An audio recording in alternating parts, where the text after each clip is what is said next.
చెలి మనసే శివధనుసైనది తొలి చూపుల వశమైనది బలపు స్వయంవరమైనప్పుడు గెలువనిది ఏది ఒక బాణం ఒక భార్యన్నది శ్రీరాముని చిరయసమైనది శ్రీవారు ఆవరమిస్తే సిరులన్నీ నావే తొలి చుక్కవు నీవే చుక్కాడివి నీవే తుదిదాకా నీవే మరు జన్మకు నీవే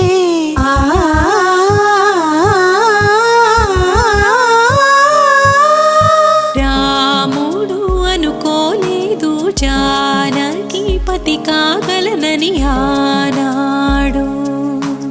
జానకి కలగనలేదు రాముని సతి కాగలనని నాడు